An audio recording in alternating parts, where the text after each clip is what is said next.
பிஸ்மில்லாஹிர் ரஹ்மானிர் ரஹீம். அஸ்ஸலாமு அலைக்கும் வரஹ்மத்துல்லாஹி வபரகாத்துஹு. நாங்கள் கிளாஸை நாங்கள் ஸ்டார்ட் பண்ணுவோம். நான் கடைசியாக ஜனாதிபதி பார்த்து கொண்டு வாரோம். நாங்கள் இன்றைக்கு எப்படியும் ட்ரை பண்ணுவோம் இந்த ஜனாதிபதிங்கிற தலைப்பை முடிக்கிறதுக்கு. ஏன்னா இதில் நிறைய விஷயங்கள் இருக்குது, நிறைய சம்பவங்கள் இருக்குது. இருந்தாலும் ஒரு ட்ரை பண்ணி பார்ப்போம். அப்படி இல்லாட்டி நாளைக்கு நாங்கள் முடிக்கலாம். ஜனாதிபதியை பொறுத்த வரைக்கும் இவரு எப்படி பதவி பிரமாணம் செய்வாரு, இவரோட பதவி காலம் என்ன, இவரோட பதவி நீடிப்பு என்ன அப்படிங்கிற சம்பந்தமாக நாங்க இப்ப பார்க்க போறோம். சரியா? உங்களுக்கு தெரியும், ஜனாதிபதி எலெக்ஷன் நடக்கும். நடந்த உடனே மக்கள், இந்த மொத்த இலங்கை நாடும் ஒரே ஒரு தேர்தல் தொகுதியாக மாற்றப்பட்டு மக்கள் எல்லாருமே வாக்களிப்பாங்க.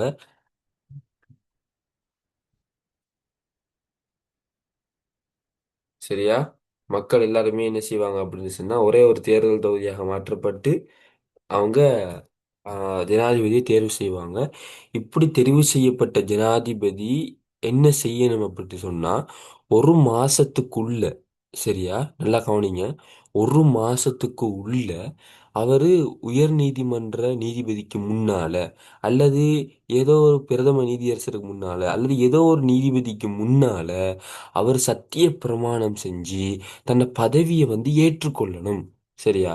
அது மூன்றாவது திருத்தத்துல 14 நாளைக்கு உள்ள அப்படி மாத்திருக்கிறாங்க. எனவே இதுக்குள்ள அவர் தன்னை ஜனாதிபதியாக சத்திய பிரமாணம் செஞ்சு, சத்திய பிரமாணம் தெரியுது உங்களுக்கு, நான் இதுல உண்மையாக இருப்பேன், நேர்மையா இருப்பேங்கிற மாதிரி, அவர் சத்திய பிரமாணம் செஞ்சு அந்த ஜனாதிபதி பதவியை அவர் ஏற்றுக்கொள்ளணும்.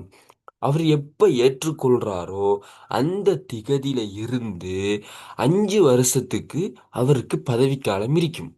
மூளையாப்புல 6 வருஷம் குறிப்பிடப்பட்டிருந்தாலும் 19ஆம் திருத்தத்துக்கு பிறகுல இருந்து இன்று வரைக்கும் 5 வருடங்கள் அண்டையில இருந்து அவரு தந்த பதவியை அவரு மேற்கொள்ளணும். சரியா? நான் பேசுறது விளங்குதா உங்களுக்கு? இதுல ஜெட் பண்ண எல்லாரும் குரூப்ல பண்ணுங்க.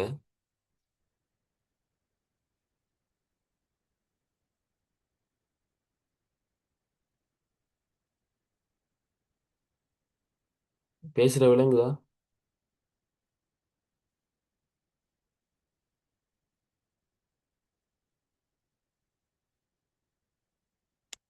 இதுல பண்ண இல்லாட்டி குரூப்ல பண்ணுங்க. பேசுற விளங்குதான்னு சொல்லுங்க.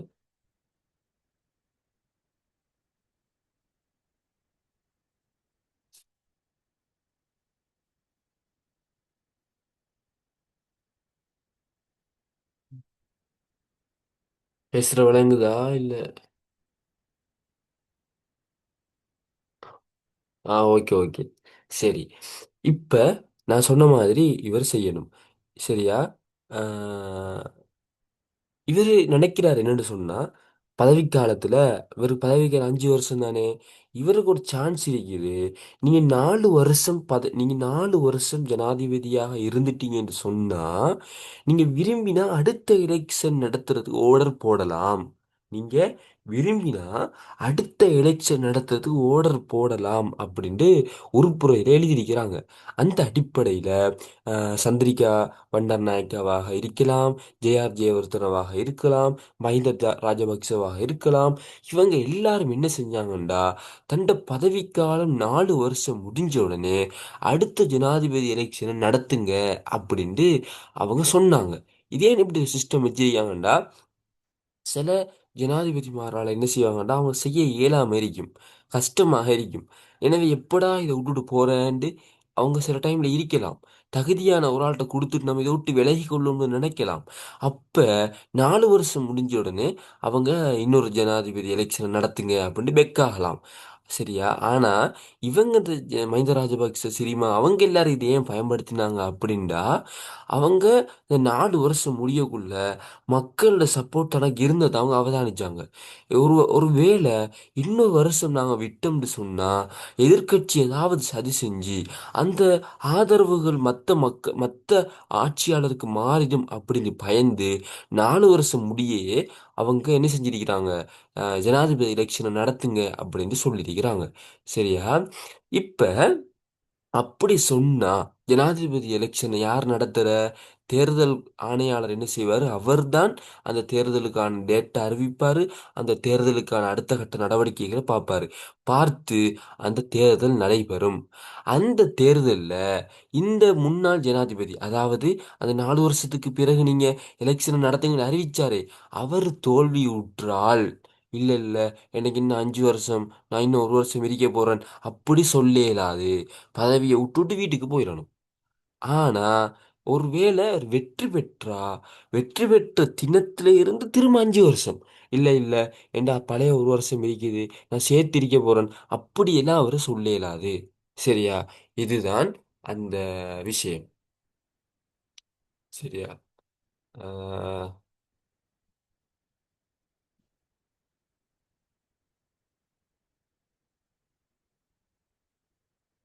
சரி. இப்ப சில ஜனாதிபதி என்ன செய்வாங்கண்டா, நாம மக்களாலான தெரிவு செய்யப்பட்ட, நான் தொடர்ந்து அடுத்த 5 வருஷத்துக்கு இருக்க போறேன் அப்படின்னு ஆசைப்பட்டா, அவரு கொஞ்சம் 2 ப்ரோசஸ் இருக்குது. அது ரெண்டையும் ஓகே ஆக்கிட்டார் அப்படின்டா, அவர் தொடர்ந்து அடுத்த 5 வருஷத்துக்கு எந்த ஒரு எலெக்ஷனும் இல்லாம மற்ற வேட்பாளர்களும் போட்டியில நின்று அவர் அவங்களோட போட்டியிட்டு வெற்றி பெற தேவை இல்லைங்கிற ஒரு நிபந்தனையோட அவர் ஜனாதிபதியாக மாறலாம். அது எப்படி? 2 நிபந்தனை இருக்குது. ஒன்று, அவர் பாராளுமன்றத்தில் மூணா புரிச்சு 2 பங்கு உறுப்பினர்களோட விருப்பத்தை அவர் பெறணும். இது முதலாவது. இரண்டாவது, ஒப்பங்கோலல் என்று சொல்லப்படுகின்ற ஒட்டுமொத்த இலங்கை மக்கள்கிட்டையும் நானே இருக்கவா அப்படின்னு சொல்லி ஆமா இல்லையா அப்படின்னு வாக்கெடுப்பு நடக்கும். அதில் பெரும்பான்மை மக்களோட விருப்பப்படி அவர் ஆம் என்று வந்தா தொடர்ந்தும் ஜனாதிபதியாக இருப்பாரு. சரியா? அப்ப இது இவ்வளவு விஷயம். சரி. இவருக்கு இந்த ஜனாதிபதியிட பதவிக்காலம் எப்படியெல்லாம் இல்லாமலாகும் அப்படிங்கிறது கட்டாயம் நாங்கள் தெரிஞ்சு கொள்ளணும். சரியா? முதலாவது, அவர் மரணிச்சா, அவர் மண்டையை போட்டாரு, அவர் மரணிச்சிட்டாரு அப்படின்னா அவரோட பதவி என்ன செய்யும்? வரிதாகிவிடும், இல்லாமல் ஆகிடும். அடுத்து, மனநலம் பாதிக்கப்பட்டா, மனநலம் பாதிக்கப்பட்டாரு, ஏதோ ஒரு பெரிய நோய் ஒன்று ஒரு பெரிய மனநல ரீதியாக பாதிக்கப்பட்டாருன்னு சொன்னா அவருக்கு பதவி இல்லாம ஆகும். அடுத்து, இவர் ஒரு தேச துரோக குற்றம் செஞ்சிட்டாரு, பெரிய தேச துரோகத்துல என்ன நம்ம நாட்டை காட்டி கொடுத்து ஏதோ ஒன்று செஞ்சிட்டாரு அப்படின்னு சொன்னாலும் பதவி வரிதாகும். அதே போல இவர் ஜனாதிபதியாக நியமிக்கப்பட்ட முறை சரியில்லை, ஏதோ தில்லுமுள்ளு நடந்திருக்குது, ஏதோ கள்ள ஓட்டு போட்டுக்கிறாங்க, ஏதோ ஒன்று செஞ்சுக்கிறாங்கன்னு நீதிமன்றம் தீர்ப்பளித்தாலும் இவர் பதவி வரிதாகிடும். அதே போல குற்றப்பிரேரணை ஒன்று கொண்டு நீக்கப்பட்ட பதவி வரிதான். ஆனால் இது சரியான கஷ்டம். அதை நாங்கள் பின்னால அதை டீட்டெயிலாக பார்ப்போம். வேற குற்றப்பேரனை கொண்டு பதவி நிற்கிறது சரியான கஷ்டம். ஒரு பெரிய மலையை கூட பக்கத்தில் நகர்த்தி அங்கே வச்சிடலாம். ஆனால் ஜனாதிபதியை குற்றப்பேரணை மூலம் நிற்க முடியாது. அது ஒரு விமர்சனமாகவும் இருக்குது. சரியா? அதே போல இவர் சபாநாயகருக்கு ஒரு முகவரி இட்டு ஒரு கடிதம் எழுதுறாரு. நான் ராஜினாமா பண்றேன் கடிதம் எழுதி கொடுத்தாலும் இவர் பதவியை விட்டு நீங்கலாம். உங்களுக்கு தெரியும். அஹ், என்ன 1993 நினைக்கிறேன். இவர் ரணசிங்க பிரமதாச சஜித்ர வாப்பான்னு நினைக்கிறேன். இவர் என்னன்னா ஆட்சியில் இருக்கிற காலப்பகுதியில் இவரை நீக்கிறதுக்கு எதிர்க்கட்சியில் இருக்கிற தலைவர்கள் ரகசியமாக ஒரு குற்றப்பேரணை தயாரித்து அதில் இருக்கிற எம்பிக்கள சைனை வாங்கி அவங்க ட்ரை ஒன்று பண்ணினாங்க பதவியை விட்டு நிற்கிறதுக்கு. ஆனால் அவர் புத்திசாலித்தனமாக என்ன செஞ்சார்? அந்த பாராளுமன்றத்தை ஒத்தி வச்சுட்டாரு. ஒத்தி வச்சுட்டு அமைச்சர்களோட பேசி அந்த சைனெல்லாம் திரும்ப வாங்கி அவர் என்ன அந்த குற்றப்பேரணையை ரத்து செஞ்சு விட்டாரு. அப்போ இப்படி இவரை பதவிக்கு போனாங்க. ஆனால் அது ஏறாமல் போயிட்டு, அதே போல் 2022 ஆண்டு கோட்டாபாய ராஜபக்சக்கு எதிராக இந்த மக்கள் எல்லாரும் கொந்தளிச்சாங்க, அறக்கலையில் ஒன்று கூடினாங்க. அப்போ அதோட அப்படி இருந்தும் குற்றப்பேரணை மூலம் அவர் நீக்க இயலாமல் போணுச்சு. அப்போ அவர் தான் என்ன செஞ்சாருன்னா, எனக்கு பதவி வேணாம் அப்படின்ட்டு அவர் என்ன செஞ்சார்? முகவரியிட்டு சபாநாயகருக்கு ஒரு கடிதம் எழுதி அனுப்பினார். அதோட அவர் பதவி இல்லாமல் போணுச்சு. எஞ்சிய காலத்துக்கு ரணில் விக்ரமசிங்க 2024 வரைக்கும், அனுரகுமார வரும் வரைக்கும் அவர் இருந்தார். சரியா? அஹ் அப்ப இதுதான் அந்த விஷயங்கள் வர்ற இது பதவி வரிதாகிறது. சரியா? சரி. இப்ப ஒரு குறிப்பிட்ட ஜனாதிபதி பதவி இல்லாமல் ஆகிட்டு இப்ப என்ன நடக்கும்? அப்படின்ட்டு நாங்கள் பார்க்க போகிறோம். உதாரணமாக கோட்டாபய ராஜபக்ஷ 2019ஆம் ஆண்டு வந்தார். வந்தாருன்னு சொன்னால் இப்போ 2024 வரைக்கும் இருக்கணும், 5 வருஷம். ஆனால் 2022 பிரச்சனை வந்துட்டு. ஏன்? இவர் சில முட்டாள்தனமான முடிவுகள் எடுத்தார், பொருளாதார ரீதியான பிழையான முடிவுகள் எடுத்தார், யார்கிட்டையும் கலந்து ஆலோசிக்கல. இதனால் நாடு பொருளாதார இழுபறிக்குள்ள விழுகுது. பொருளாதார பணவீக்கங்கள் ஏற்பட்டு அதல பாதாளத்துக்குள்ள இலங்கை நாட விடுது. விழுந்த உடனே மக்கள் எல்லாருமே அன்றாட வாழ்க்கையை கஷ்டப்படுறாங்க. இதனால அவங்க போராட்டத்தில் இறங்கி அவங்க அறகலைங்கிறது அது வெடிக்குது. வெடிச்ச உடனே அவரோட வீட்டெல்லாம் போய் அப்படி இப்படிலாம் செஞ்ச உடனே இவருக்கு விளங்கி நம்ம தொடர்ந்து மிதிக்க இயலாது. எனவே அவர் ராஜினாமா கடிதத்தை கொடுத்து விலகி கொண்டாரு. இப்போ என்ன நடக்குதுன்னு சொன்னா, ஜனாதிபதிக்கு இப்படி பதவி விலகலாம்னு நாங்கள் படிச்சிருந்தோம். சரியா? எஞ்சின காலத்துக்கு யார் வார அப்படின்னா, பிள்ளைகள் நல்லா விளங்கிக் கொள்ளுங்க. ஃபெஸ்ட்டுக்கு ஒரு ஜனாதிபதி தன்னோட பதவியை இழந்துட்டாருன்னு சொன்னா, அந்த இடத்துல ஜனாதிபதி சீட் காலி ஆயிட்டுன்னு சொன்னா, அவசரமா என்ன செய்யணும்டா, அந்த டைம்ல இருக்கிற பிரதமர் பதில் ஜனாதிபதியாக கடமையாற்றணும். சரி, அந்த பாராளுமன்றத்தில் யார் பிரதமராக இருக்கிறாரோ அவர் என்ன செய்யணும்னா ஜனாதிபதியாக பதவியில இருக்கணும். சரி, பிரதமர் இல்லை, எங்கேயோ வெளிநாட்டுக்கு போயிட்டார், ஏதோ பண்ணிட்டார் அப்படின்டா என்ன நடக்கும்டா, சபாநாயகர் ஜனாதிபதியாக அவர் இருக்கணும். சபாநாயகர் ஜனாதிபதியாக மாறணும். அப்படியும் இல்லை, அவரும் இல்லைண்டா, அந்த பாராளுமன்றத்தில் பெரும்பான்மை யார் விரும்புகிறாங்களோ அவர் பதில் ஜனாதிபதியாக அந்த ஒரு குறிப்பிட்ட ஒரு 3 நாளைக்கு அடுத்த ஜனாதிபதி தெரிவு செய்யப்படும் வரைக்கும் இருக்கணும். இப்படி உண்மையாக நடந்துச்சு.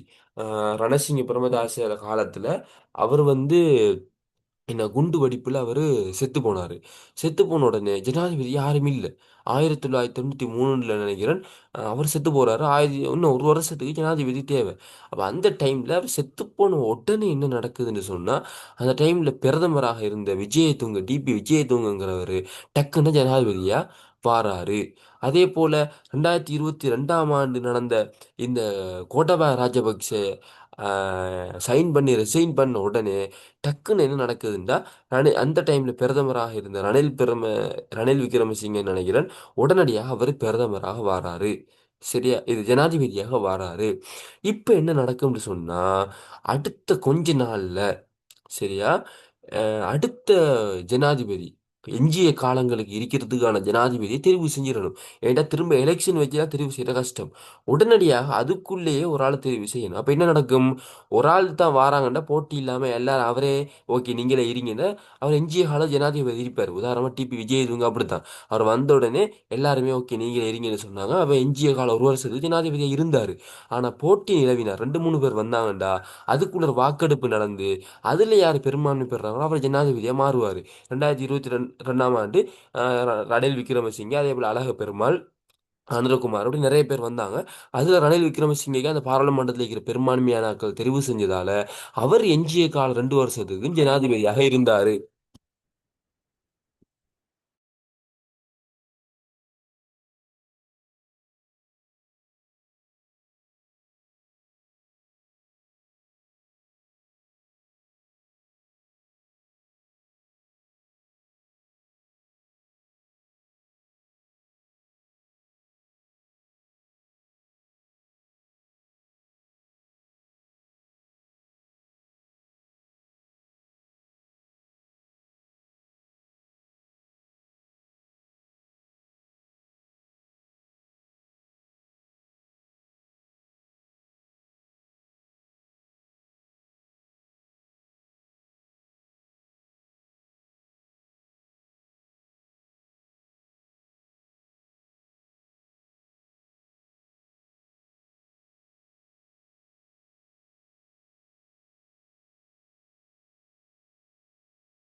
ஓகேவா?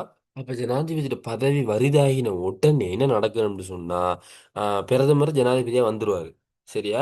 இப்போ 3 நாளைக்குள்ள என்ன செய்யணும்? ஒன்று கூடி எஞ்சிய காலத்துக்கான ஜனாதிபதியை தெரிவு செஞ்சிடணும். அது வந்து 24 மணி நேரத்துக்குள்ள அந்த தெரிவு நடந்துடணும். அப்ப அப்படி நடக்கணும். அதனால தான் என்ன கோட்டாபய ராஜபக்ஷ பதவி போன உடனே 3 நாளைக்கு உடனே என்ன செஞ்சாருன்னா, பிரதமராக இருந்த ரணில் விக்ரமசிங்கே ஜனாதிபதியாக இருந்தாரு. இருந்து என்ன நடந்துச்சுன்னா, உடனடியாக 3 நாள் 3 நாளைக்குள்ள ஒன்று கூடினாங்க.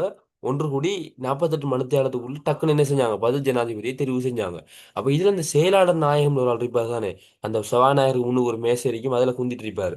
நாங்க பாராளுமன்றத்தில் தனியா அவரை பத்தி படிச்சோம். அந்த கோப்புகள் ஒன்று சேர்க்கிறது, அது இது எல்லாம் இவர வேலை தான். இவர் வந்து என்ன ஐஎல் இந்த ஒரு அரசாங்க அதிகாரி. இவருக்கு சம்பளம் கொடுப்பாங்க. நடத்தி இருந்த 60 வருஷம் இருக்கலாம். இவர் தான் முன்னின்று இந்த எஞ்சிய காலத்துக்கு ஜனாதிபதி தெரிவு செய்யற வேலையை பார்ப்பாரு. அதுல என்ன நடக்குண்டா, பேர்கள் தெரிவு செய்யப்படும். அதுல பெரும்பான்மையாக யாரை விரும்புவாங்களோ அவர் எஞ்சிய காலத்துக்கு ஜனாதிபதியா வருவார். அப்படித்தான் ரணில் விக்ரமசிங்க வந்தாரு. சரியா? ஓகே. இப்ப இந்த ஜனாதிபதி பதவி நிற்கிறது எப்படிங்கிறத நாங்க பார்க்க போறோம். இதை நல்லா கவனிங்க. இது நான் சொன்னனே, ஒரு ஒரு பாறையில அதை விட ஒரு மலையை கூட கலட்டி பக்கத்துல வச்சிடலாம். ஆனா ஒரு ஜனாதிபதியை மாத்துறது சரியான கஷ்டம். சாத்தியமே இல்லை. இதுவரைக்கும் இலங்கையில ஒரு ஜனாதிபதி கூட குற்றப்பிரரணை மூலம் நீக்கப்பட்டதே இல்லை அப்படின்னு நாங்க சொல்லலாம். சரி, இப்போ உதாரணமாக அனுரகுமார திசாநாயக்க இருக்கிறாரு, அல்லது கோட்டாபய ராஜபக்ச வாழ்ந்த காலத்துல இவர் எப்படி பதவி நீக்கிறது அப்படின்னு நாங்க பார்ப்போம். அப்படி பார்த்தோம்னு சொன்னா, ஃபர்ஸ்ட் ஸ்டெப் என்னண்டா, மொத்த பாராளுமன்றத்திலையும் மூணா புரிச்சி 2 பங்கினர், அந்த வருகை தந்த உறுப்பினர்கள்ல மூணா புரிச்சி 2 பங்கினர் என்ன செய்யணும்டா, ஒரு சைன் பண்ணணும். சைன் பண்ணி இவரை பதவி நீக்குங்க அப்படின்னு ஜனாதிபதி சபாநாயகருக்கு ஒரு கடிதம் கொடுக்கணும். சரியா? இப்படி கடிதம் கொடுக்கணும். கொடுத்தா அதை சபாநாயகர் ஏற்றுக்கொள்வாரு.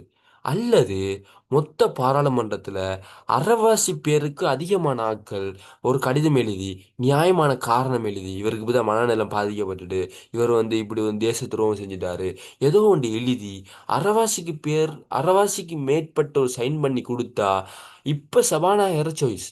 அவர் காரணம் நியாயம்னு கருதினா அவர் என்ன செய்வாரு? அதை அடுத்த கட்டத்தை கொண்டு போகலாம். அவருக்கு காரணம் நியாயம் இல்லைண்டா அதை நிராகரிக்கலாம். சரியா?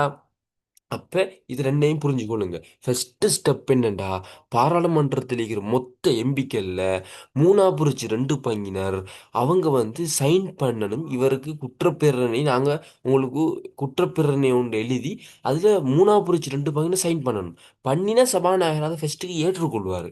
அல்லது மொத்த பாராளுமன்றத்தில் அரைவாசி பேர் என்ன செய்யணும்? தகுந்த காரணத்தை எழுதி அவங்க சைன் பண்ணணும். அப்ப சபாநாயகர் என்ன செய்வாருண்டா, அதை விரும்பினா ஏற்றுக்கொள்ளலாம். நியாயமான காரணம் இருந்தால் அவர் ஏற்றுக்கொள்வாரு. இது ஃபர்ஸ்ட் ஸ்டெப். சரி, இப்ப ஏற்றுக்கொண்டா என்ன நடக்கும் அடுத்தது? அடுத்தது என்னன்னு சொன்னா, இப்ப பாராளுமன்றத்துக்கு வராத உறுப்பினர்கள் உட்பட மொத்தம் 225 பேர்ல 150க்கு மேல அவ்வளவு பேர்ட்டை சபாநாயகர் கேட்பாரு. இப்படித்தான் இவர ஜனாதிபதி பதவி விலக்குறதுக்கு நீங்க எல்லாம் சொல்றீங்க. சரியா? இப்ப நீங்க என்ன சொல்றீங்க? அவர் பதவி நீக்குவோமா அப்படின்னு அதிகாரப்பூர்வமா கேட்பாரு.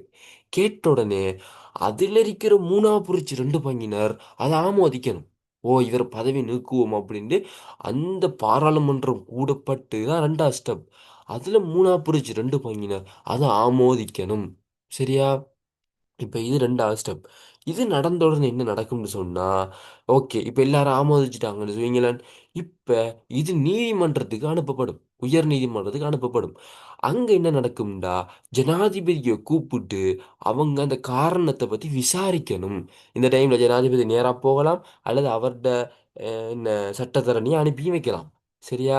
அப்ப இப்படி அவரை கூப்பிட்டு விசாரணை நடக்கும். விசாரணைக்கு பிறகு நீதிமன்றம் பார்க்குது அவங்க சொன்னது உண்மைதான். விசாரணையில குற்றம் நிரூபிக்கப்பட்டா அவங்க ஒரு அறிக்கையை ஒன்று எழுதி அதை திரும்ப பாராளுமன்றத்துக்கு அனுப்புவாங்க. இது 3வது ஸ்டெப். பாராளுமன்றத்துக்கு வந்த உடனே என்ன நடக்கும்? சபாநாயகருக்கு வரும். வந்த உடனே திரும்ப அவர் பாராளுமன்றத்தை கூட்டி அதுல திரும்ப 3/2 பங்கினர் அவங்க வந்து ஓகே இவர் பதவி நீக்குவோம்னு சொன்னா, 4வது ஸ்டெப், நீக்குவோம்னு சொன்னா உடனடியாக அவர் பதவி நீக்கப்பட்டு பாராளுமன்றத்தை விட்டு துரத்தப்படுவாரு. இதான் 4 ஸ்டெப். சரியா? அப்ப ஃபர்ஸ்ட்டுக்கு என்ன நடக்குது? பாராளுமன்றத்தில் இருந்து மூணா பிரிச்சு 2 பங்கினர் இவர் பதவி நீக்குங்க அப்படின்னு குற்றப்பிரேரணையை சபாநாயகர்கிட்ட கொடுக்குறாங்க. அல்லது அரைவாசிக்கு மேற்பட்டவங்க தகுந்த காரணத்தை எழுதி சபாநாயகர்கிட்ட கொடுக்குறாங்க. மூணா பிரிச்சு 2 பங்கினர் கொடுத்தா அதை உடனே ஏற்றுக்கொண்டு அவர் என்ன செய்யணும்? பதவி நீக்கிற வேலையை பார்க்கணும். ஆனால் அரைவாசிக்கு மேற்பட்டவர் கொடுத்தா அவர் காரணம் ஓகேயா இருந்தால் அதை ஏற்றுக்கொள்வார். இது ஃபர்ஸ்ட் ஸ்டெப். இப்போ என்ன நடக்குதுண்டா, ரெண்டாவது சபாநாயகர் என்ன செய்கிறார்? எல்லா பாராளுமன்ற உறுப்பினர்களையும் கூப்பிட்டு அதில் வராதவர்கள் உட்பட மூணா புரிச்சு 2 பங்கினர் இவரை பதவி நீக்குவோம்னு சொன்னா, இவரை பதவி நீக்குவோம்னு சொன்னா, சொல்லாட்டி என்ன நடந்தா அது ரத்தாயிடும். சொன்னா அது நீதிமன்றத்துக்கு அனுப்பப்படும். நீதிமன்றத்தில் ஜனாதிபதி கூப்பிட்டு விசாரிக்கப்படுவார். ஜனாதிபதி போகலாம் அல்லது அவர் சட்டத்தரணி அனுப்பி வைக்கலாம். அந்த விசாரணை வந்து உறுதிப்படுத்தப்பட்டா அவங்க வந்து அவர் அறிக்கையை சபாநாயகர்கிட்ட கொடுப்பாங்க. சபாநாயகர் இப்ப திரும்ப என்ன செய்யணும்னா, அந்த பாராளுமன்றத்தில் வராத உறுப்பினர் உட்பட மூணா புரிச்சு 2 பங்கினர் ஒப்புதலை பெற்றா உடனடியாக அவர் குற்றப்பேரணை ஏற்றுக்கொள்ளப்பட்டு அவர் பதவி நீக்கப்படுவார். இதான் 4 ஸ்டெப். ஆனால் இது இலங்கை வரலாற்றிலே நடந்ததில்லை. நடக்கிறது சரியான கஷ்டம். அவர் ரணசிங்க பிரமதாசுக்கு மட்டும் என்ன செஞ்சாங்க அப்படின்னா, அந்த எம்பிக்கள் எல்லாம் எதிர்க்கட்சியாக சேர்ந்து எப்படியோ அரைவாசிக்கு மேலேயும் மூணா பிடிச்சி 2 பங்கும் சைனை பண்ணி சபாநாயகர்கிட்ட கொடுத்தாங்க. அவர் அதை ஏற்றுக்கொண்டார். உடனே ஏற்றுக்கொண்டு அடுத்த ஸ்டெப் என்ன, பாராளுமன்றத்தை மூணா பிடிச்சி 2 பங்கள்கிட்ட கேட்கணும். கேட்குற டைம்லேயே ரணசிங்க பிரமதாசை டக்குனு பாராளுமன்றத்தை கலைச்சு விட்டார். கலைச்சி விட்ட உடனே என்ன, கலைச்சிட்ட உடனே கலைச்சி விட்டா அப்ப கொஞ்ச நாள் நடக்காதே. அப்போ அவர் உள்ளால எம்பிகள்கிட்ட பேசி எம்பிகள்கிட்ட பேசினார். அப்போ அவங்க என்ன செஞ்சாங்க? மனசு மாறிட்டாங்க. அவங்க சொன்னாங்க நாங்கள் அதை சைன் பண்ணவே இல்லைன்னு கொஞ்சம் பேர் போய் சொன்னாங்க. கொஞ்சம் பேர் சொன்னாங்க அது போலியா, எனக்கு பதிலாக யாரோ பண்ணிக்கிறாங்கலாம் சொல்லி அது அப்படியே ரத்தாக்கப்பட்டுட்டு. இதுதான் அவர் தெரிவு செய்ய வர்ற முறை. விளங்காட்டி சொல்லு கேளுங்க, நான் திரும்ப விளங்கப்படுத்துவேன். குரூப்பில் போட்டு விடுங்க, நான் திரும்ப நாளைக்கு விளங்கப்படுத்துவேன். சரியா? இப்போ ஜனாதிபதி அதிகாரங்கள் நாங்கள் பார்க்க போகிறோம். இதில் வந்து என்னென்னு சொன்னால், நாங்கள் சோல்பேரியில் படித்தது, மகாதேசபையில் அதிகாரங்கள், முதலாம் குடியரசில் பார்த்தது, ஜனாதிபதியின் அதிகாரங்கள், ரெண்டாம் குடியரசில் அதுதான். ஆனால் இங்கே என்னென்னு சொன்னால், இந்த அதிகாரங்கள்லாம் இவர் இன்னொரு ஆள்கிட்ட கேட்டுட்டு செய்ய தேவையில்லை. அங்கே எல்லாம் அப்படி இல்லை, கேட்டுட்டு செய்யணும். இங்கே எப்படின்னு சொன்னால், இதெல்லாம் அவர்கிட்ட நேரடி அதிகாரங்கள். அவராகவே எல்லாத்தையும் செய்வார். அடுத்தது இன்னும் கொஞ்சம் எக்ஸ்ட்ராவாக சில அதிகாரங்கள் இவருக்கு வந்திருக்குது. இது எப்படின்னு சொன்னா இது எப்படின்னு சொன்னா என்ன, இந்த ஜனாதிபதியை பொறுத்த வரைக்கும் அவர் முதலாம் குடியரசு யாப்பில் இருந்த பேரளவு ஜனாதிபதியோட அந்த பவரையும் அரசின் தலைவர் அரசாங்கத்தின் அதையும் எடுத்துக்கொண்டு, அதே நேரம் அமெரிக்கா போன்ற நாடுகளில் இருக்கிற உண்மையான ஜனாதிபதிக்கு இருக்கிற பவர் அதையும் எடுத்துக்கொண்ட ஒரு ஜனாதிபதியாக தான் ரெண்டாம் குடியரசு ஜனாதிபதி பார்க்கப்படுறாரு. அந்த வகையில் ஒரு அரசு தலைவர், அரசாங்கத்திற தலைவர், முப்படைகள தலைவர், சரியா? ஆ திணைக்களங்கள்ற இப்படி எல்லாத்துற தலைவராகவும் இவர் இருக்கிறார். அந்த வகையில அந்த வகையில இவருடைய அதிகாரங்கள் நாங்கள் பார்க்க போறோம். சரியா? அவ அரசின் தலைவர்ன்ற வகையில் ஒரு அதிகாரம் என்ன, அரசாங்கத்தின் தலைவருங்கிற வகையில் அதிகாரம் என்ன, சட்டத்துறையில் ஒரு அதிகாரம் என்ன, நீதித்துறையில் ஒரு அதிகாரம் என்ன, இதெல்லாம் நாங்கள் பார்க்க வேண்டி இருக்குது. சரி, அப்போ கடகடன்னு அவசரமாக நாங்கள் இதை பார்த்து முடிப்போம். இவர் முதலாவது, இவர் சர்வதேசத்தில் இலங்கையை பிரதிநிதித்துவம் செய்கிறது. சரியா? அதே போல வந்து அதாவது வெளிநாடுகளில் பிரதிநிதித்துவம் செய்கிறதெல்லாம் இவர கடமை. பாருங்க, அனுரகுமார வந்த உடனே இந்தியாவுக்கு போனார், நரேந்திர மோடியை சந்திச்சார். அப்போ இதெல்லாம் வந்து இவருடைய ஒரு அரசியல தலைவருங்கிற வகையில் இவருக்கு இருக்கிற அதிகாரம். இரண்டாவது, வெளிநாட்டு ஒப்பந்தங்களை மேற்கொள்றல். இப்போ என்ன, இந்தியாவோட ஒப்பந்தம் ஒன்று செஞ்சுக்கிறாரு. அதே போல் வேறு வேறு நாடுகள்ல எல்லாம் ஒப்பந்தங்கள் செஞ்சுக்கிறார், அமெரிக்காவோட ஒப்பந்தம். அப்போ இந்த ஒப்பந்தங்கள் செய்கிறதெல்லாம் வந்து ஜனாதிபதி வேலையாக இருக்கும். அடுத்து, வெளிநாட்டு தூதுவர்களை, ராஜதந்திர முதலானவர்களை ஏற்று வரவேற்கிறது. இப்போ வெளிநாட்டில் இருந்து தூதுவர்கள் வந்தால் அனுரகுமாரை தான் போய் அழகாக வரவேற்று அவர் வந்து என்ன இது செய்வாங்க, அவர் வரவேற்பாங்க. சரியா? அப்போ இதுவும் வந்து அவருடைய அதிகாரம். அடுத்தது, இலங்கையின் வெளிநாட்டு கொள்கையை நெறிப்படுத்தல். இப்போ இலங்கை ஒவ்வொரு நாட்டுக்கும் ஒரு வெளிநாட்டு கொள்கை இருக்கும். 11ஆம் யூனிட்ல நாங்கள் அதை படிப்போம், படிச்சிருப்பீங்கன்னு நினைக்கிறேன். வெளிநாட்டு கொள்கைன்னு சொன்னால் நம்ம இப்போ எந்த நாட்டோட நட்பு வைக்கிறது, எந்த நாட்டோட கடன் வாங்குறது, எப்படிங்கிற அந்த ஒரு கொள்கை பொலிசி. அப்போ அதை வந்து தீர்மானிக்கிறது இவர்கிட்ட ஒரு போக்கா இருக்குது. இப்போ சில ஜனாதிபதி வந்தால் மஹிந்த ராஜபக்சேலாம் சீனாவோட உறவு பாராட்டுவாங்க. ரணில் வந்தால் அமெரிக்காவோட உறவு பாராட்டுவார். அனுர வந்தால் எல்லாரோட உறவு பாராட்டுவார். அப்போ இப்படியான கொள்கையை தீர்மானிக்கிறது ஜனாதிபதி வேலை. அடுத்தது, அரச லட்சினையை வந்து பிரயோகிக்கிறது. அப்படின்னா நாங்கள் இது எல்லாத்துக்கும் இருக்குது. நீங்கள் திரும்ப திரும்ப பாடமாக தேவையில்ல. அரசு லட்சினை, அரசுக்குன்னு ஒரு லட்சினை இருக்குது. அதை இவர் தான் பயன்படுத்துவார். சீல் இவர் தான் பயன்படுத்துவார். கௌரவ பட்டங்களை வழங்குறது. சரியா? இந்த லங்கா பிரமானி இந்த மாதிரிலாம் இலங்கையில் கௌரவ பட்டங்கள் இருக்குது. நெல்ல தியாகம் செஞ்சவங்க அவங்களெல்லாம் கூப்பிட்டு அவார்டு கொடுப்பாங்க. அந்த அவார்டை இந்த ஜனாதிபதி தான் கொடுப்பாரு. அதே போல் ஜனாதிபதி ஆணைக்குழு நியமிக்கிறது. அப்படின்னா ஒரு கஷ்ட காலங்கள் வரும்போது ஜனாதிபதி விசேட ஒரு ஆணைக்குழு நியமிப்பார். இந்த கேஸை நீங்கள் பாருங்க அப்படின்னு. உதாரணமாக சஹ்ரான் அந்த என்ன கோட்டாபய ஆட்சிக்கு வர்றதுக்காக அவன் ஒரு ஆளை பயன்படுத்தி ஒரு முஸ்லீம் ஒரு கைக்கூலியை பயன்படுத்தி என்ன செஞ்சாங்கன்னா அப்பாவி மக்கள்ல குண்டு வெடிச்சாங்க. அந்த குண்டு வெடிக்கிறதுக்கு வெடிச்ச உடனே என்ன நடந்துச்சுன்னா மைத்திரிபால சிறிசேன விசேட ஆணைக்குழுவை போட்டு இதை விசாரிங்கன்னு சொன்னார். அப்போ அது போல அதே போல் கொரோனா டைம்ல என்ன செஞ்சாங்கன்னா விசேட கோட்டாபய ராஜபக்ச விசேட ஆணைக்குழுவை போட்டு அதை என்னென்னு பாருங்கன்னு போட்டார். அப்போ இது இப்படி நியமிக்கிற அதிகாரமும் இவருக்கு இருக்குது. அதே போல தேசிய பாதுகாப்பு கருதி போர் மற்றும் சமாதானம் தீர்மானங்கள் எடுத்தல். இப்போ உதாரணமாக தேசிய பாதுகாப்பு கருதி போர் செய்யறதா இல்லையா, போற முடிவு கொண்டு வரதா, இதெல்லாம் ஜனாதிபதியிலே இருக்கும். உதாரணமாக ஈரான் இஸ்ரேல் பிரச்சனையில், அமெரிக்கா ஈரான் பிரச்சனையில் அமெரிக்கா என்ன செய்கிறாங்கன்னா தன்னோட போர் விமானத்தை இலங்கையில் நிப்பாட்டவான்னு கேட்குறாங்க. இப்போ ஜனாதிபதிக்கு தான் அந்த உரிமை இருக்குது. நீ நிப்பாட்ட சொல்றதா இல்லையா, போர் சம்பந்தமான விஷயங்கள். அவர் என்ன செய்யறாரு, அனுமதி கொடுக்கல. அப்ப இது அவர்கிட்ட அதிகாரம். அதே போல ஆஹ் சட்டத்தை ஒழுங்கை நிலைநாட்ட ஊரடங்கு சட்டம் அவசர கால சட்டம் போடுறது. இப்போ உதாரணமாக இந்த சஹரான குண்டு வெடிச்ச உடனே மைத்திரிபால அவசர கால சட்டத்தை போட்டார். அதே போல ஊரடங்கு இந்த கொரோனா டைம்ல நாங்கள் பார்த்தோம், ஊரடங்கு கொரோனா டைம்ல இருந்தோம். அந்த ஊரடங்கு சட்டத்தை போடுறதெல்லாம் இந்த ஜனாதிபதியோட வேலை. அதே போல் நாங்கள் பார்க்குறோம் அரசு விழாக்களுக்கு தலைமை தாங்கிறது பொலிஸ் மா அதிபர், சட்ட மா அதிபர் போன்றவங்களை நியமிக்கிறது. இப்போ பொலிஸ் மா அதிபர்லாம் பெரிய ஆக்கள், ஐஜிஏ இப்படிப்பட்ட பெரிய ஆக்களை எல்லாம் நியமிக்கிறது ஜனாதிபதியோட வேலை. இது விமர்சனமும் பார்க்கப்படுது. என்ன இவங்களை எல்லாம் ஜனாதிபதி நியமிச்சா இவங்களுக்கு அரசாங்கத்துக்கு ஏற்ற மாதிரி பல விஷயங்களை செய்யலாம் அப்படின்ட்டு சொன்னாங்க. இப்போ அதே போல் அரசாங்கத்தின் தலைவர், இவர் அரசாங்கத்தின் தலைவராக இருப்பார். அப்போ அப்படி என்னென்ன செய்யலாம் அப்படின்னு பார்த்தோம்னு சொன்னால் சரியா, இவர்தான் நிறைவேற்றுத்துறைக்கு தலைமை தாங்குவார். பிரதமர் தலைமையிலான அமைச்சரவை நிறைவேற்றுத்துறைக்கு தலைவராக இவர் இருப்பார். அதே போல் அமைச்சரவையின் தலைவராக இருப்பார். தான் தலைமை தாங்கும் அமைச்சரவையின் ஒரு உறுப்பினராகவும் இருப்பார். சரியா, இப்போ ஒரு அமைச்சர்னு அவர் கல்வி அமைச்சிருக்கும் அது சரியா. அமைச்சு ஒரு அமைச்சர் அமைச்சிட ஒரு உறுப்பினருக்கு என்னென்ன இருக்குமோ அதெல்லாம் இந்த ஜனாதிபதிக்கும் இருக்கும். அவர் நினைச்ச சில அமைச்சுகளை கையில் எடுத்துக்கொள்ளலாம். அவர் நினைச்ச ஆலோசனை சொல்லலாம். அவர் நினைச்சா என்ன வரவு செலவு திட்டத்தை கொண்டு வரலாம். இப்படியான விஷயங்களை அவர் செய்ய முடியும். அதே போல ஒரு குறிப்பிட்ட விஷயத்தை அல்லது பணியோ பொறுப்பேற்கும் ஒரு அமைச்சருக்கு ஒப்படைக்கப்படாத ஒரு விடயத்தை அல்லது பொறுப்பை தன்கீழ் வைத்துக் கொள்ளலாம். சரியா, உதாரணமாக கல்வி அமைச்சர் மற்றவங்களுக்கு கொடுக்காம தனக்குள்ள வச்சு கொள்ளலாம். இப்போ நம்மட ரணில் விக்ரமசிங்க ஆட்சிக்கு வந்த உடனே என்ன செஞ்சாருண்டா நிதி அமைச்சையும் பாதுகாப்பு அமைச்சையும் தனக்குள்ள வச்சு கொண்டாரு. அதே போல மஹிந்த ராஜபக்ச எல்டிடி யுத்தம் நடக்கிற காலத்துல நிதி அமைச்சு பாதுகாப்பு அமைச்சு தனக்குள்ள வச்சு கொண்டாரு. இப்படி எல்லாரும் கொடுத்துட்டு மிச்சிற அந்த அமைச்சுக்களையோ அல்லது முக்கியமான அமைச்சுகளோ தனக்குள்ள வச்சு கொள்ளலாம்ங்கிற அதிகாரம் ஜனாதிபதிக்கு இருக்குது. அதே போல பொதுக்கொள்கைகள் தொடர்பான இறுதி அதிகாரத்தை வழங்குவார். பொதுக்கொள்கைனா என்ன, இப்போ நம்ம நாட்டில் இந்த உரத்தை இறக்குறதா இல்லையா, இப்படிங்கிற அந்த பொது கொள்கைகள் போடுற அந்த இறுதி அதிகாரம் இவர்கிட்ட தான் இருக்கும். என்னதான் மற்றவங்க ஐடியா கொடுத்தாலும் இவர் தான் இறுதி அதிகாரம் எடுப்பார். உதாரணம் நான் போய் இந்த ஹரிணி சொல்றா இப்படி தான் புதுசாக நம்ம ஒரு கல்விக் கொள்கையை கொண்டு வருவோம் அப்படின்னு சொன்னாலும் அனுர தான் இறுதி முடிவு எடுப்பார். ஓகேண்டா ஓகே சொல்லுவார், இல்லைண்டா இல்லை சொல்லுவார். அடுத்து வெளிநாட்டு கொள்கையை உருவாக்குறது பிரதான செயற்பாடு. நான் சொன்னான் எந்த நாட்டோட நம்ம நட்பு வைக்கணும் அப்படி போன்ற முடிவுகள் எடுக்கிறது இவங்களா தான் இருப்பாங்க. அப்போ அரசாங்கத்தின் தலைவருங்கிற வகையில் இதெல்லாம் இருக்குது. அடுத்தது நிறைவேற்றுத்துறையின் தலைவர். அது அரசாங்கத்துக்குள்ள சட்டத்துறை நிர்வாகத்தில் நிறைவேற்றுத்துறை இருக்குது.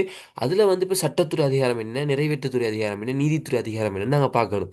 இப்போ நிறைவேற்றுத்துறை அதிகாரத்தை முதலாவது பார்ப்போம். நிறைவேற்றுத்துறை அதிகாரத்தை பொறுத்த வரைக்கும் இவர் பிரதமரை நியமிக்கிறது இவர்கிட்ட அதிகாரம். அதாவது எல்லாரும் நியமிக்கிறாது. அந்த பாராளுமன்றத்தில் பெரும்பான்மை யாரை விரும்புகிறாங்களோ அவரை பிரதமராக நியமிக்கிறது ஜனாதிபதி தான். இதெல்லாம் உங்களுக்கு பலசி சோல்பெர்க்லையும் படித்தது, முதலாம் குடியரசு அப்படியும் படித்தது தான். அதே போல் அமைச்சர்களை நியமிக்கிறது, பிரதி அமைச்சர்களை நியமிக்கிறது. சரியா, அமைச்சுக்கு செயலாளரை நியமிக்கிறது. அதே போல் அமைச்சர்களுக்கு செயலாளர்களை நியமிக்கிறது. இது எல்லாமே இவர்கிட்ட பொறுப்பாகத்தான் இருக்கும். அதே போல ஒரு பொது கொள்கையை தீர்மானிக்கிறது, அதை நடைமுறைப்படுத்துறது, பகிரங்க சேவையை கட்டுப்படுத்துறது. அதே போல குறைகள் அதிகாரி நாங்கள் தனியாக படிப்போம், ஒம்புட்ஸ்மேன். அவர் என்ன அவரை வந்து நியமிக்கிறது, அதாவது அரசியலமைப்பு பேரவையின் அதிகாரத்தோட அவரை நியமிக்கிறது. இது எப்படின்னு டீட்டெயிலாக பின்னால் படிப்போம். அதே போல் பகிரங்க சேவை நீதி சேவை உயரதிகாரி நியமிக்கிறது, இது சம்மந்தமாக பின்னால் டீட்டெயிலாக படிப்போம்.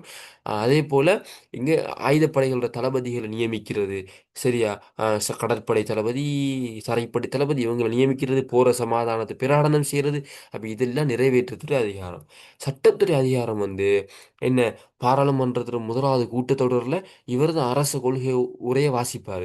அல்லது பாராளுமன்றத்தை ஒத்தி வச்சு திரும்ப தொடங்குதுன்னா இவர் வந்து அதை வாசிப்பார். யூடியூப்ல அந்த வீடியோ இருக்குது, நானும் உங்களுக்கு குரூப்பில் போட்டிக்கிறேன். அனுரகுமார் திசாநாயக்க ஆட்சி எடுத்த உடனே முதலாவது கூட்டத்தொடரில் அது நான் என்ன செய்ய போறேன் அப்படின்னு பேசுகிற அந்த உரை அழகாக இருக்குது.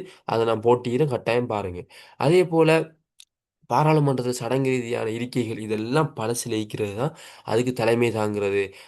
அதே போல் 12ஆம் திருத்தத்தின் பிரகாரம் 3 மாதங்களுக்கு ஒரு முறை குறைஞ்சது என்ன செய்யணும், கட்டாயம் பாராளுமன்ற கூட்டங்களில் கலந்து கொள்ளணும். அப்படி கலந்து கொண்ட சாதாரண எம்பிக்கு என்னென்ன சலுகை இருக்குதோ அதே சலுகை இவருக்கும் இருக்குது.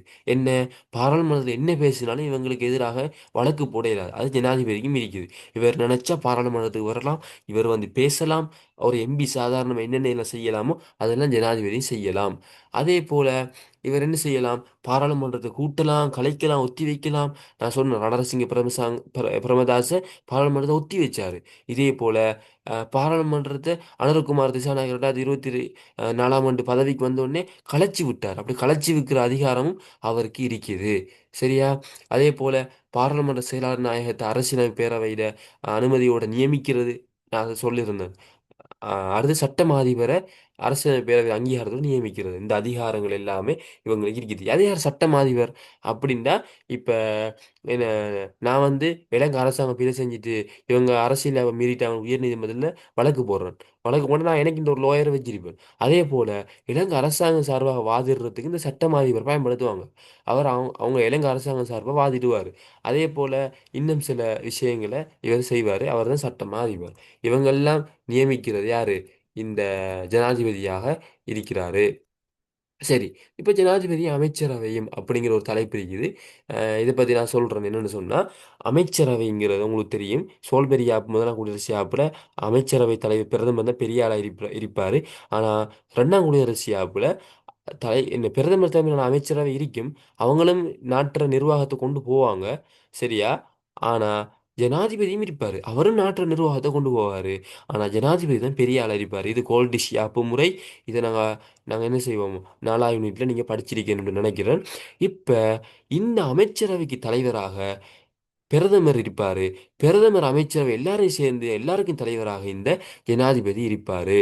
இவர்தான் பிரதமரை தெரிவு செய்கிறது, அமைச்சர்களை தெரிவு செய்கிறது, அமைச்சரவைக்கு ஒரு செயலாளரை தெரிவு செய்கிறது, ஒவ்வொரு அமைச்சருக்கும் பிரதி அமைச்சரை தெரிவு செய்கிறது, அதே போல் ராஜாங்க அமைச்சரை தெரிவு செய்கிறது. அது என்ன ராஜாங்க அமைச்சர் அப்படின்னு சொன்னால், உதாரணமாக ஒரு கல்வி அமைச்சர் இருக்குது. கல்வி அமைச்சுக்குள்ள என்ன நிறைய விஷயங்கள் இருக்கும் தானே. இப்போ சுகாதார அமைச்சு இருக்குது, அதுக்குள்ள நிறைய சின்ன சின்ன பகுதிகள் இருக்கும். அப்போ அதுக்கு வந்து ஒரு அமைச்சரோட எல்லாத்தையும் கவனிக்கலாம். அப்போ அதுக்கு சின்ன சின்ன அமைச்சர்களை தெரிவு செய்வாங்க. உதாரணமாக சுகாதார அமைச்சு, அதுக்கு மருந்து உற்பத்திக்கு சொல்லி ஒரு தனி ராஜாங்க அமைச்சரை தெரிவு செய்வாங்க. இவர் வந்து கூட்டத்துக்குலாம் வந்து பேசி ஐடியாலாம் சொல்ல இயலாது. ஆனால் அந்த அமைச்சருக்கு கீழே ராஜாங்க அமைச்சராக அவர் இருப்பார், இருந்தால் அவர் அந்த வேலையை பார்ப்பார். அப்போ இதெல்லாம் தெரிவு செய்கிறது இந்த ஜனாதிபதியாக இருக்கிறாரு, சரியா? அப்போ இவர் என்ன செய்யலாம், அந்த அமைச்சரவை கூட்டங்களை கூட்டலாம், அங்கே டிஸ்கஸ் பண்ணலாம். அதில் வந்து என்ன சட்டம் இயற்றினாலும் கடைசியாக ஜனாதிபதியை கேட்டுட்டு தான் அதை பாராளுமன்றத்தில் சொல்லணும், சரியா? என்னதான் பட்ஜெட் உருவாக்கினாலும் அதை வந்து ஜனாதிபதி கேட்டுட்டு தான் பாராளுமன்றத்தில் சொல்லணும். சில டைமில் ஜனாதிபதி அதை என்ன செய்வார், பாராளுமன்றத்துக்கு வந்து வாசிப்பார். இந்த மாதிரி கடைசி நடந்த பட்ஜெட்டில் எங்களுக்கு மகா போல 10,000 ரூபா கூட்டினாங்க, அதெல்லாம் அனுரகுமார் திசாநாயக வந்து என்ன செஞ்சார், பாராளுமன்றத்தில் வாசிச்சார், அது அங்கீகாரம் பெற்றது.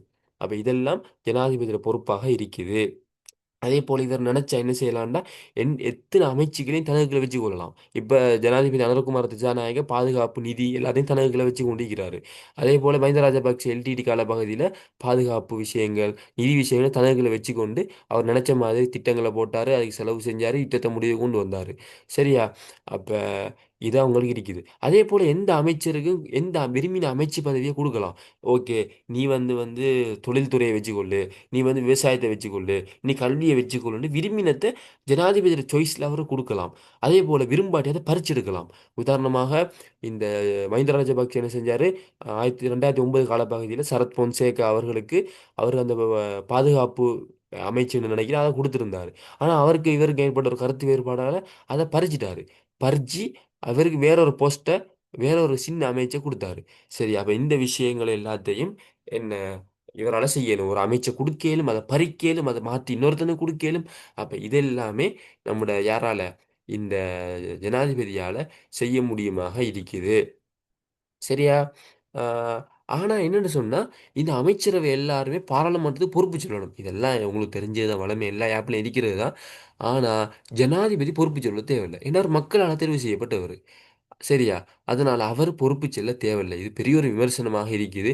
ஏன்னா இவர் தான் நிறைவேற்றுத்துறை கொண்டு போறாரு. ஆனா இவரே பொறுப்பு செல்ல தேவையில்லைன்னா அது என்ன ஜனநாயகம் அப்படின்னு கேள்வி எல்லாம் விமர்சனங்கள் இருக்குது. அது ஒரு வேற விஷயம். சரியா? அப்ப இப்படியான விஷயங்கள்லாம் இருக்குது. இதெல்லாம் நான் உங்களுக்கு சொல்லிட்டேன். அடுத்தது என்னன்னு சொன்னா, இந்த அமைச்சரவை ஆரம்ப காலகட்டங்கள் எப்படி இருந்துச்சுன்னா, விரும்பின எத்தனை பேரையாவது நீங்க அமைச்சர்களாக நியமிக்கலாம் அப்படி இருந்துச்சு. ஆனா இதுல வந்து செலவு கூட. அப்ப 19ஆம் திருத்தம்னு நினைக்கிறேன். அதுல கொண்டு வந்தாங்க, இனிமேல் வந்து 30 அமைச்சர்களை தான் நீங்க நியமிக்கலாம்னு கொண்டு வந்தாங்க. 30 அமைச்சர்களை தான் நியமிக்கலாம். பெரிய அமைச்சர்களை நீங்க ராஜாங்க அமைச்சர்களை நீங்க 40 அமைச்சர்களை நியமிக்கலாம்னு கொண்டு வந்தாங்க. அது இப்போ வரைக்கும் அப்படித்தான் இருக்குது. ஆனா என்ன செய்வாங்கன்னா, சில ஜனாதிபதி மாதிரி அது ஒரு ஒரு உறுப்புரை இருக்குது யாப்புல, கூட்டரசாங்கம் அமைக்க நேர்ந்தால் 30 விட தாண்டலாம் அப்படின்னு 19ல இருக்குது. சரியா? இப்போ என்ன சொல்றாங்க அப்படின்னா, எத்தனை அமைச்சர்களும் இருக்கலாம்னு ஆரம்பத்தில் சொல்லியிருந்தாங்க.